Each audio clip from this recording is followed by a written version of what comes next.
Hey everyone, welcome to the class. बहुत बहुत स्वागत है आपका हमारी आज की क्लास में।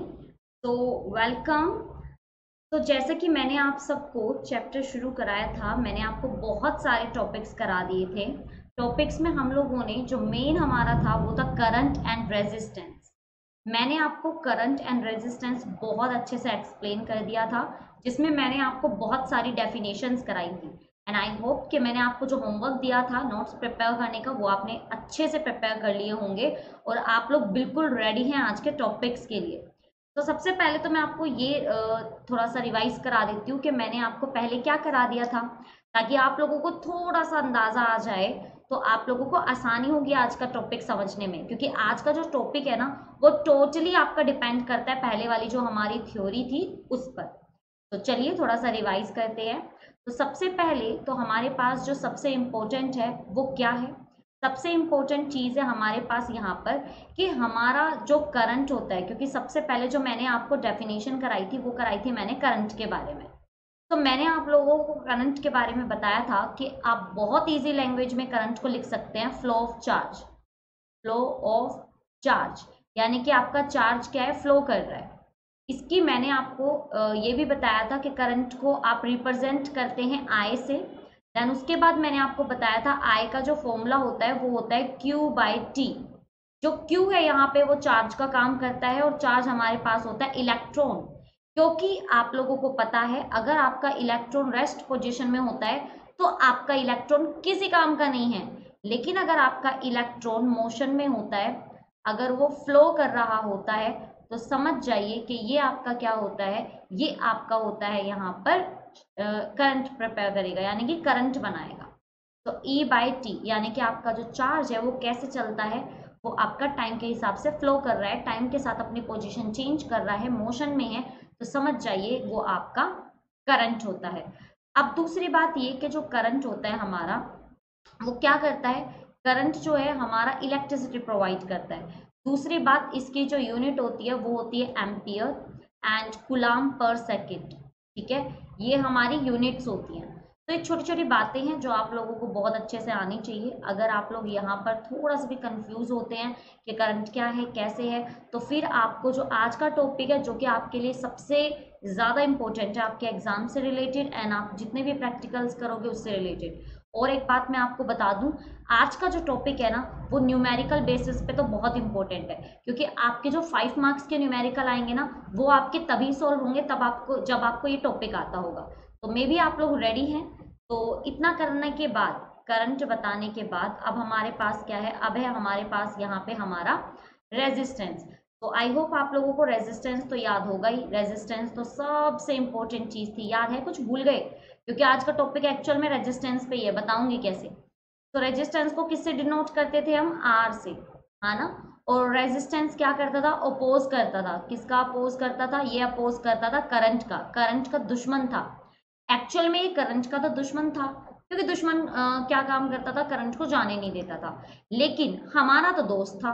तो हमारा दोस्त क्यों था? क्योंकि हमारी तो हेल्प करता था ना। अगर करंट एकदम से आपके अप्लायंसेस के पास जाएगा, फॉर एग्जांपल आपने बल्ब ऑन किया और करंट एकदम से आपके बल्ब के पास चला गया, तो आपका बल्ब है ना, डैमेज होने की बहुत ज्यादा आशंका होती है। ठीक है, बहुत ज्यादा चांसेस होते हैं कि आपका जो बल्ब है वो खराब हो जाएगा। तो आपका जो रेजिस्टेंस होता है, जो कि ऑटोमेटिकली आता है सर्किट में, हम नहीं लेकर आते, वो आपके करंट का अपोज करता है और हमारे उसको रोकता है, थोड़ा सा धीरे धीरे जाने देता है। ठीक है, याद कर सकते हैं आप धीमे धीमे। तो चलिए फिर आते हैं हमारे आज के टॉपिक पे। बहुत इजी सा टॉपिक है, अगर आपको रेजिस्टेंस करंट के बारे में पता है देन उसके बाद आपको कुछ भी जानने की जरूरत नहीं है, आप लोग बिल्कुल रेडी हैं हमारे आज के टॉपिक को करने के लिए। तो बच्चा पार्टी, आज हमारा जो टॉपिक है वो है ओम्स लॉ। बहुत इंपॉर्टेंट है, बहुत ही ज्यादा इंपॉर्टेंट है। ठीक है, टॉपिक क्या है हमारा? Ohm's law. सबसे पहले तो मैं आपको ये बता दूं, ओम जो थे साइंटिस्ट का नाम था। हमारे पास इलेक्ट्रिसिटी थी, लेकिन इलेक्ट्रिसिटी के बारे में मैथमेटिकल टर्म्स नहीं थी। भाई मैं आपसे कहूँ कि हम लोग पहले के ज़माने में भी काउंटिंग होती थी, लेकिन मैथमेटिकल किसी को भी लिखना नहीं आता था। भाई पहले के ज़माने के जो लोग थे, जो अनपढ़ थे, एक दो तीन ऐसे तो कर लेते थे, लेकिन उनको ये नहीं पता कि एक को ऐसे लिखते हैं, दो को ऐसे लिखते हैं, तीन को ऐसे लिखते हैं। वो काउंटिंग कर लेते थे लाखों तक की। अगर आप उनसे पैसे गिनवाओगे ना, तो वो 3000 3 lakhs तक के पैसे गिन देंगे, लेकिन उनको ये नहीं पता 3 lakhs को लिखते कैसे, उसमें जीरो कितनी होती है। तो सेम ऐसे ही कि करंट के बारे में तो अपन को पता था, लेकिन है ना मैथमेटिकल टर्म नहीं पता था कि उसको रिप्रेजेंट कैसे करे, भरोसा कैसे करे कि कैसे आपका करंट आता है, एक्चुअल में आपके घर में क्या आता है, करंट आता है, क्या आता है। तो इन सारी चीजों के बारे में एक लॉन्ग एक्सपेरिमेंट, एक लॉन्ग जो स्टडी की थी ओम सर ने, उसको मतलब सबसे ज्यादा प्रेफरेंस दी जाती है। अगर आप खोल कर देखोगे ना अपनी बुक्स को तो आपको पता लगेगा ओम सर के बारे में तो बहुत ज्यादा फेमस चीजें हैं। तो जब भी करंट की बात आती है या करंट के टॉपिक की बात आती है तो ऐसा तो हो ही नहीं सकता कि आपको कहीं पर ओम्स लॉ या फिर ओम्स लॉ का फॉर्मूला ना दिखे, इस बात की तो गारंटी है। चलिए तो शुरू करते हैं, क्या है हमारे पास हमारा आज का ये ओम्स लॉ का topic without any waste of time. चलिए टॉपिक है बच्चा हमारे पास Ohm's law. The current flowing in an electrical circuit depend on two quantities. जो ओम्स लॉ होता है ना वो दो क्वांटिटी पे यूज करता है, यानी कि ओम्स लॉ जो है उसमें दो क्वांटिटी के बारे में बात बताई गई है। और मैं आपको बता दूं इन दो क्वांटिटी ने ना बिल्कुल हिलाकर रख दिया था। The applied EMF and the resistance in the circuit. ठीक है, अब सबसे पहले मैं नेक्स्ट लाइन पर जाने से पहले बच्चों को एक चीज बताना चाहूंगी ईएमएफ के बारे में कि ये ईएमएफ क्या होता है। क्योंकि देखिए जब तक आपको टॉपिक मतलब वर्ड का मीनिंग नहीं पता होगा ना, आप नहीं बता सकते किसी भी चीज को। तो देखिए मैं आपको बिल्कुल बेसिक से चीजें कराने की कोशिश करती हूँ ताकि आपको कहीं पर भी कोई भी कंफ्यूजन ना आए। जब पढ़ ही रहे हैं तो थोड़ा सा अच्छे से पढ़ लेते हैं। तो ईएमएफ क्या होता है? Electromotive force. इलेक्ट्रोमोटिव फोर्स ये होता है आप लोगों का ईएमएफ। अब इसका मतलब क्या होता है वो मैं आपको समझाती हूँ। देखिए कोई भी एक सर्किट होता है, ठीक है, मान लीजिए ये हमारे पास सर्किट है। सर्किट में मैंने सेल या बैटरी कुछ भी लगा दी है और यहाँ पे मैंने की लगा दी है।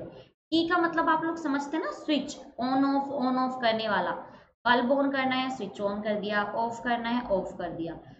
तो मेरा बच्चा जब आपका स्विच यहाँ से क्या होता है ऐसे क्लोज होता है, ये तो होता है क्लोज, और जब ये ओपन होता है मतलब ये कहीं पर भी टच नहीं करता, आपका सर्किट ओपन नहीं है, ओपन है, मतलब आपका ना ये ऐसे स्विच क्या है आपका ओपन है। ओपन का मतलब कि आपका बल्ब ऑन नहीं कर रहा। तो जब आपका सर्किट ओपन होता है तो आपके इस सर्किट में जो होता है ना वो ईएमएफ होता है। यानी कि क्या होता है? ईएमएफ होता है। जैसे ही आप इस सर्किट को क्लोज कर देते हो, क्या कर देते हो? जैसे ही आप इस सर्किट को क्लोज कर देते हो, आपका जो ये बैटरी होती है, जो ये सेल होती है, ये इलेक्ट्रॉन पे एक फोर्स लगाना शुरू कर देती है। भाई हमें पता है वायर्स में क्या होता है, कंडक्टर्स में क्या होता है, इलेक्ट्रॉन होते हैं। वायर्स में, कंडक्टर्स में इलेक्ट्रॉन होते हैं। तो आपकी ये जो सेल होती है, ये जो बैटरी होती है, ये एक फोर्स लगाना शुरू करती है। और वो फोर्स किस पे लगाती है? इलेक्ट्रॉन पे, यानी कि उसको मोटिवेट करती है। मैंने आपको बताया था ना इलेक्ट्रॉन रेस्ट पे है तो आपके किसी काम का नहीं है। अगर इलेक्ट्रॉन आपका मूव कर रहा है, मोशन में है, आपका इलेक्ट्रॉन फ्लो कर रहा है तो ये आपके बहुत काम का है, इलेक्ट्रिसिटी बनाएगा। तो अगर आपका ईएमएफ का मतलब क्या बताया? Electromotive force. तो जैसे ही आपका सर्किट यहाँ पे क्लोज हुआ, बंद हुआ, आपकी बैटरी इलेक्ट्रॉन पे फोर्स लगाना शुरू कर देती है, मोटिवेट करना शुरू कर देती है कि भाई तुम चलो, तुम मूव करो, मोशन में आओ, फ्लो करो, ताकि हमें इलेक्ट्रिसिटी मिले। इसीलिए इसका नाम है इलेक्ट्रोमोटिव फोर्स। मोटिवेट करता है, इलेक्ट्रॉन को फोर्स लगाता है, मोटिवेट करता है कि भाई तुम चलो सर्किट में, हमारे लिए करंट बनाओ। ये चीज समझ में आई आप लोगों को? तो ये चीज आपके लिए बहुत ज्यादा जरूरी है कि ईएमएफ क्या होता है। तो जब आपका सर्किट ओपन होता है कोई भी करंट फ्लो नहीं करता। सिंपल लैंग्वेज में अगर कोई भी करंट फ्लो नहीं करता, नो करंट, तो होता है आपका ईएमएफ। और वो कब होता है? ओपन सर्किट में। आप ये ना पेयर बनाकर याद कर लो, आपके लिए ज्यादा इजी रहेगा। ईएमएफ कब होता है? जब ओपन सर्किट होता है और कोई करंट फ्लो नहीं करता। और जब आपका ये क्लोज होता है, जब क्लोज होता है और आपका क्या होती है, तब आपकी आती है वोल्टेज। क्या बोलते हैं इसको? वोल्टेज। अगर क्लोज होता है तो वोल्टेज आती है और करंट आपका फ्लो करता है। करंट आपका क्या करता है? फ्लो करता है। तो ये चीज समझ में आई? इसको आप पेयर बनाकर याद रखो। पेयर बनाकर याद रखोगे तो ज्यादा अच्छे से समझ आएगा। तो ईएमएफ के बारे में आई होप आप लोगों को समझ में आ गया होगा। ईएमएफ का मतलब होता है आपका, अलग से नोट्स बनाकर मतलब साइड में एक पॉइंट डालकर लिख लेना। ईएमएफ का मतलब होता है इलेक्ट्रोमोटिव फोर्स, और ये आपके इलेक्ट्रॉन को क्या करता है, मोटिवेट करता है, फोर्स लगाकर इसको मूव करने के लिए बोलता है। इसको याद करने का तरीका बता रही हूँ मैं आपको, ठीक है। और ये कब होता है, जब आपका सर्किट जो है वो क्लोज सॉरी ओपन होता है। ऐसा होता है आपका ओपन होता है, सर्किट आपका ओपन होना चाहिए। ओके, तो ये तो हो गया आपका ईएमएफ। वोल्टेज कब आती है, वोल्टेज आती है आपकी, या फिर पोटेंशियल डिफरेंस आप उसको बोल सकते हो, जब आपका सर्किट क्या होता है, क्लोज होता है, ठीक है, तब आपकी वोल्टेज आती है। और क्या नाम है, ठीक है, ये चीज आपकी समझ में आ गई, क्लोज होता है, वोल्टेज होता है, ठीक है, इजी। तो करंट आपका क्या करेगा, फ्लो करेगा। इस कंडीशन में करंट आपका क्या करता है, फ्लो करता है। तो ये छोटी छोटी चीजें हैं जो आपको याद रखनी है, जो आपके लिए बहुत ज्यादा जरूरी है। तो आई होप जो हमारा यहाँ पे ईएमएफ का है वो तो आपको समझ में आ गया होगा कि ईएमएफ का मतलब क्या होता है। तो ईएमएफ जो है वो आपका शुरू में आता है जब आपका सर्किट ओपन रहता है। देन उसके बाद the connecting the three factor was established by the G S Ohm, sir का नाम था जिन्होंने ये बताया था, scientist G S Ohm, in 1826 and is popularly known as Ohm's law. उन्होंने दो चीजों के ऊपर बताया था, एक तो उन्होंने बताया था वोल्टेज के बारे में, एक उन्होंने बताया था रेजिस्टेंस के बारे में, और इसी से हमें सारी की सारी चीजों का पता लग गया था कि ओम्स लॉ भाई इसी से ही क्या करता है, रिलेट करता है, ठीक है। चलिए अब शुरू करते हैं ओम्स लॉ। आई होप आपको डेफिनेशन तो समझ में आ गई होगी, और नहीं समझ में आई ना तो मैं इजी तरीके से समझाऊंगी आपको जब मैं आपको डेरिवेशन करा दूंगी। तो स्टेटमेंट ऑफ ओम्स लॉ कैसे आप डिफाइन करेंगे, क्योंकि देखिए 2 और 3 मार्क्स में कई बार ये 5 नंबर में आ जाता है। अगर ये 5 नंबर में आएगा ना तो 3 मार्क्स में तो आपसे पूछा जाएगा वो do you mean by Ohm's law और इसका डेरिवेशन। फिर उसके बाद 2 मार्क्स में आपसे यहाँ पे न्यूमेरिकल पूछा जा सकता है, या फिर आपसे 2 मार्क्स में इसके स्टेटमेंट और डेरिवेशन पूछा जा सकता है, 3 मार्क्स में इसका न्यूमेरिकल किसी भी अदर टॉपिक के साथ मिक्स करके पूछा जा सकता है। तो ओवरऑल अगर मैं कहूँ तो मैं यही कहूंगी कि आपका जो ओम्स लॉ है वो आपके लिए बहुत ज्यादा इंपॉर्टेंट है। किसी भी तरह से इसको रिप्रेजेंट करने के लिए आपको दिया जा सकता है, वो एग्जामिनर पे डिपेंड करता है कि वो आपको किस तरह से ये चीजें देगा, ठीक है। तो मैं अब आपको स्टेटमेंट बताती हूँ कि स्टेटमेंट क्या कहती है ओम्स लॉ की, आपको यहाँ से ही बताना है, ठीक है। सो एट कांस्टेंट टेम्परेचर, अगर आपका टेम्परेचर कांस्टेंट है, इंक्रीज या डिक्रीज नहीं हो रहा है, आपका जो सर्किट है उसमें आपका टेम्परेचर इंक्रीज या डिक्रीज नहीं हो रहा है, कांस्टेंट टेम्परेचर है, the current flowing through the conductor is directly proportional, यानी कि जो करंट उस सर्किट में से फ्लो कर रहा है वो डायरेक्टली प्रोपोर्शनल होगा पोटेंशियल डिफरेंस के, यानी कि आपकी वोल्टेज के, between the two electrodes of the conductor. देखिए मैं समझाती हूँ, आपके पास एक सर्किट है, उसमें बल्ब लगा हुआ है, सेल या बैटरी है, और यहाँ पे आपका सर्किट है।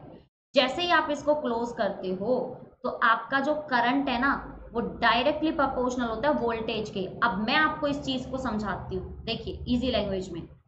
आप लोगों को पता है, मैंने आपको पहले भी बता रखा है कि डायरेक्टली का मतलब होता है जब एक क्वांटिटी दूसरी क्वांटिटी के सीधा डायरेक्ट कॉन्टेक्ट में हो।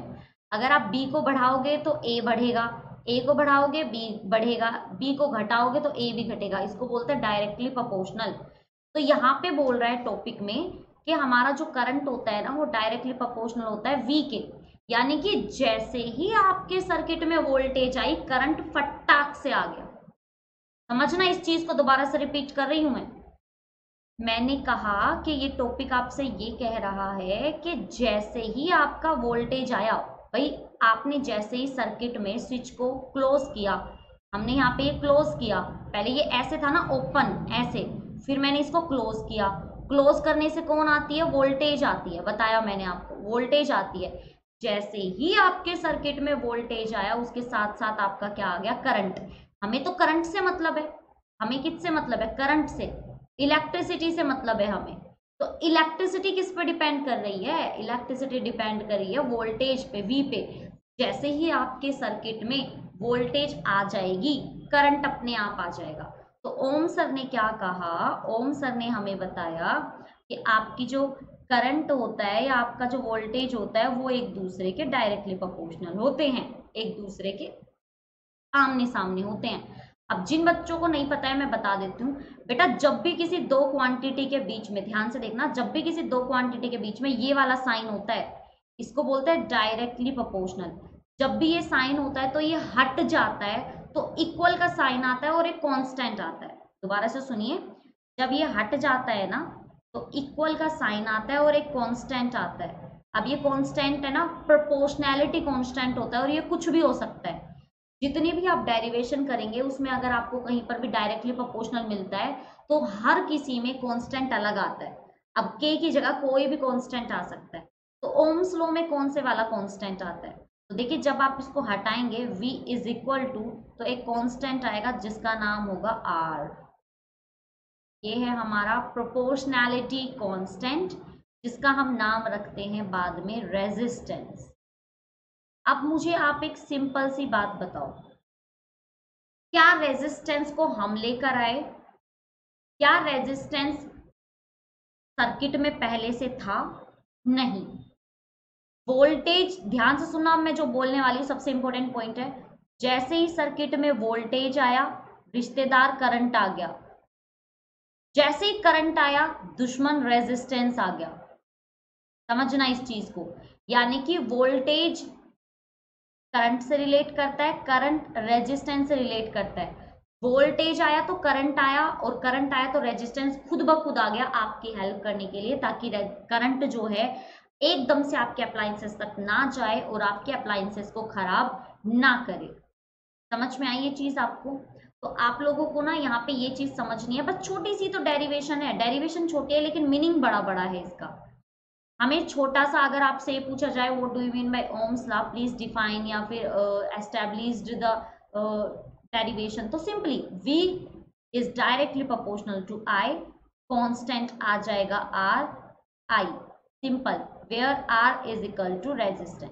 ये छोटी सी दो लाइन की हमारी क्या है, डेफिनेशन है, लेकिन ये डेफिनेशन और ये डेरिवेशन दो लाइन की बड़ी इंपॉर्टेंट है। अब मैं आपको बताती हूँ कि यहाँ पे इंपॉर्टेंट क्या है। ये लिखने के बाद आपको क्या करना है, देखिए भाई, हमने कहा v is equal to I R, तो आप यहाँ से r को निकालिए, तो v by I is equal to r। तो आप अगर इस फॉर्मूले को ध्यान से देखेंगे तो रेजिस्टेंस जो है ना वो इनवर्सली प्रोपोर्शनल है I के, यानी कि दोनों एक दूसरे के उल्टे हैं। अगर आप करंट को बढ़ाएंगे तो रेजिस्टेंस कम हो जाएगा, अगर आप रेजिस्टेंस को बढ़ाएंगे तो करंट आपका ऑटोमेटिकली क्या हो जाएगा, कम हो जाएगा। तो ये एक दूसरे के इनवर्सली प्रोपोर्शनल होते हैं। अगर आप एक को बढ़ाने की कोशिश करोगे तो एक आपका ऑटोमेटिकली घट जाएगा। तो अब मुझे सिर्फ इतनी सी बात बता दीजिए कि मैंने आपको जो ओम्स लॉ बताया है, जो समझाया, वो आपको समझ में आया कि नहीं आया? तो आपको ये फॉर्मूला तो हमेशा याद रखना है। मैं दोबारा से रिपीट कर रही हूँ, आप जितने भी न्यूमेरिकल्स करोगे ना, उन सारे न्यूमेरिकल्स पे आपको ये चीजें बहुत ज्यादा समझ में आनी चाहिए। v is equal to I R, क्योंकि सारे न्यूमेरिकल्स में ये फॉर्मूला आपका यूज होगा ही होगा। ये तो आपका सबसे बेसिक चीज है, सबसे ज्यादा बेसिक आनी ही आनी चाहिए। इसकी तो कोई आप मतलब कोई अल्टरनेट है ही नहीं, ठीक है। ये छोटा सा दिख रहा है पर इतना सिंपल है नहीं। चलिए मैं आपको एक एक्सप्लेनेशन और बताती हूँ। तो एक्सप्लेनेशन, करंट जा रहा है और ये रेजिस्टेंस, जी मैं एक चीज बतानी भूल गई थी, आई एम सो सॉरी। हमें पता है करंट को डिनोट करते हैं I से, वोल्टेज को V से, रेजिस्टेंस से R से, ठीक है। तो करंट का तो कोई सिंबल होता नहीं है, सिर्फ आप वायर में एरो से शो कर सकते हैं। वोल्टेज का जो सिंबल होता है वो ये होता है कुछ इस तरह से, और रेजिस्टेंस का सिंबल होता है ऐसे। भाई मुझे एक बात बताओ, फॉर एग्जाम्पल आपको सीधा भागना है रोड पे, तो अगर सीधा रोड है तो आप भाग जाओगे सीधा, लेकिन अगर उबड़ खाबड़ कोई रोड है तो उस पर भागने में आसानी नहीं होती, मुश्किल हो जाती है। तो रेजिस्टेंस जो है ना उसका सिंबल ऐसा ही है, जैसे वो करंट को हमेशा रोकने की कोशिश कर रहा है ताकि करंट सीधा ना भागे, थोड़ा सा रुक रुक के जाए ताकि हमारे घर के अप्लायंसेस खराब ना हो, ठीक है। तो ये इसका सिंबल होता है, आप लोगों को आना चाहिए। सो V क्या होती है, वोल्टेज सप्लाई होती है डीसी में, I भी the current flowing through the circuit, I हमारा करंट है। अब एक चीज और मैं आपको यहाँ पे बता देती हूँ, एक चीज ये कि अगर आपसे ये पूछा जाए कि हमारे घर में करंट आता है या वोल्टेज, हमारे घर में करंट आता है या वोल्टेज, तो आप हमेशा याद रखिए हमारे घर में वोल्टेज आती है। आती वोल्टेज है लेकिन उसके साथ साथ ऑटोमेटिकली करंट आ जाता है और करंट के साथ रेजिस्टेंस। तो ये तीनों चीजें हमेशा रिलेशन में रहती हैं, एक दूसरे के साथ रहती हैं। कोई भी एक चीज आएगी ना, समझिए वहां पे तीनों की तीनों टपक जाएंगी। भाई वी तो आई कब आएगा, आई आएगा जब वी आएगा, और जैसे ही आई आएगा आर तो आना ही आना है, बिना आर के तो होगा ही नहीं ना। तो आपको ये छोटी छोटी चीजें यहाँ पे याद रखनी है कि आपकी कौन कौन सी चीजें हैं जो बड़ी इंपॉर्टेंट है, जिसके बारे में आपको यहाँ पे खास ख्याल रखना है। तो ये तो था हमारा ओम्स लॉ। अगर आप लोगों को समझ में आ गया हो तो बहुत अच्छी बात है। ये हमारी स्लाइड नंबर 1 है, मैं वही चलाऊंगी, स्लाइड 1। अगर किसी भी बच्चे को स्लाइड 1 में कोई भी डाउट है, कुछ समझ में नहीं आया, कुछ ऐसा जो आप लोगों के दिमाग से मतलब दिमाग के अंदर जा ही नहीं रहा है, या कोई पॉइंट समझ में नहीं आया, मैंने मेरी तरफ से अच्छे से समझाने की कोशिश की है, लेकिन अगर फिर भी आपको ऐसा लगता है कि हाँ कुछ कमी है, कहीं पर कुछ छूट गया है या फिर कुछ समझ में नहीं आया, तो आप मुझे एक बार बता सकते हैं, ठीक है। तो ये तो था हमारा Ohm's law, and I hope आप लोगों को बहुत बहुत बहुत अच्छे से समझ में आया होगा। ये क्लास 10 से लेके और भाई बड़ा फेमस है, बहुत ज़्यादा फेमस है ये टॉपिक। चलिए, तो ये तो हो गया हमारे ओम्स लॉ। तो अब हम देखेंगे कि किस तरह से आप खेल सकते हैं। जैसे मैंने आपको बताया था ना कि जितने भी आप न्यूमेरिकल्स करेंगे वो आपके डिपेंड करते हैं IR पे, लेकिन सिर्फ न्यूमेरिकल्स नहीं, कंसेप्चुअल क्वेश्चन भी बड़े खेलते हैं।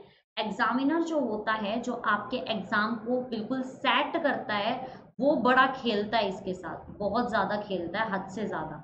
मैं बताती हूँ कैसे। देखिए, आर हमारा क्या है, रेजिस्टेंस ऑफ सर्किट, जिसको आप डिनोट देखिए, VIR। V का जो वोल्टेज का जो हमारी यूनिट होती है वो होती है वोल्ट, I की जो हमारी यूनिट होती है वो होती है एम्पियर, और R की जो यूनिट होती है वो होती है ओम। अब इनके साथ कैसे खेलना है वो मैं आपको सिखाती हूँ। देखिए, V इज इक्वल टू क्या है आपका IR, ठीक है। अगर मैं I को थोड़ी देर के लिए 1 एम्पियर कर दूं तो रखना, V is equal to 1 into R, क्या हो जाएगा, V is equal to R। यहां से आपको क्या समझ में आया, यहां से आपको समझ में आया कि V और R एक दूसरे के दोस्त हैं। अगर आप वोल्टेज बढ़ा रहे हो तो रेजिस्टेंस आपका बढ़ेगा। तो इन छोटी छोटी चीजों का ना आपको खास ख्याल रखना पड़ेगा, ठीक है। अगर कोई आपसे पूछे कि आपका रेजिस्टेंस क्या है, तो देखो, V इज इक्वल टू क्या हुआ आपका IR, तो V by I is equal to R, तो आपका रेजिस्टेंस क्या है। अब मैं आपको इजी लैंग्वेज में इसकी डेफिनेशन कराती हूँ। रेजिस्टेंस, और आप है ना ऐसे किसी की भी लिख सकते हो। Resistance may be defined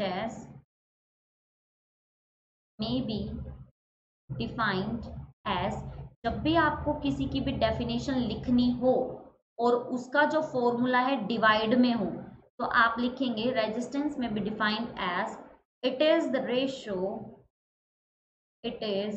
ratio, क्योंकि ये भाग में है। जब कोई दो चीजें एक दूसरे के भाग में होती हैं, डिवाइड में होती हैं, तो उसको लिखते हैं it is the ratio of voltage. जो भी क्वांटिटी आपकी ऊपर है ना, उसको लिख दीजिए उसका नाम, और फिर उसके बाद एक छोटा सा वर्ड यूज कीजिए टू दी हम लगाते हैं रेशो के लिए, टू दी और नीचे वाली वैल्यू यानी कि करंट। देखिए कितनी इजी लैंग्वेज में। अगर आप लोगों को कुछ भी समझ में नहीं आ रहा है, डेफिनेशन नहीं याद आ रही है, आप भूल गए हैं डेफिनेशन क्या है, दिमाग से निकल गई है, तो आपको ये तो पता होता है कि V is equal to IR होता है। R निकाल लीजिए, क्या हो गया, V बाई आई। तो आपका जो रेजिस्टेंस है वो रेशो हो गया है, डिवाइड हो गया वोल्टेज और करंट का। और कभी भी कोई चीजें जब डिवाइड में होती हैं, रेशो में होती हैं, तो आप उन दोनों के बीच में टू दी लगा दीजिए, टू दी, यानी कि resistance is the ratio of voltage, जो ऊपर वाली क्वांटिटी है, टू दी करंट। कितना इजी हो गया देखिए हमें डेफिनेशन लिखना। ये चीज समझ में आई, और आप इस फॉर्मूले से देख सकते हैं कि आपका जो R और I के बीच में रिलेशन है वो आपका इनवर्सली का है। एक को बढ़ाओगे तो दूसरा घट जाएगा, दूसरे को घटाओगे तो पहला वाला बढ़ जाएगा। ये चीज समझ में आई। बाकी मैंने आपको यूनिट तीनों की बताई दी हैं, ठीक है। तो एक बार इसको नोट डाउन कर लीजिएगा शॉर्ट में, अगर आप करना चाहते हैं तो समझ में आ गया तो फिर तो बात ही क्या है, वेरी गुड, ठीक है। तो आपको रिलेशन बनाना आ गया, डेफिनेशन बनाना आ गया। अगर यहीं पे मान लीजिए, यहीं पर मैं आपको एक डेफिनेशन लिखने के लिए बोलूं कि वोल्टेज की डेफिनेशन लिखकर बताइए, वोल्टेज की, तो V इज इक्वल टू होता है IR, लिख सकते हो। या फिर मैं आपको आई की लिखने के लिए बोलूँ तो आई क्या हो जाएगा, V/R। क्या आप इसकी डेफिनेशन लिख सकते हो? आप लोगों का छोटा सा होमवर्क है, आप लोगों को ये डेफिनेशन लिखकर दिखानी है। देखते हैं आप लोग लिखकर दिखा पाते हैं कि नहीं। अगर आपको स्लाइड नंबर 2 में कोई भी डाउट होता है तो कमेंट बॉक्स में लिखिए स्लाइड नंबर 2 और अपना डाउट लिखकर मुझे सेंड कर दीजिए। ठीक है, तो देख लीजिए आपके सामने है, आप इसकी डेफिनेशन लिख पाएंगे कि नहीं। I = V/R। मेरे हिसाब से तो बहुत ईजी है, बहुत ही ज़्यादा ईजी है।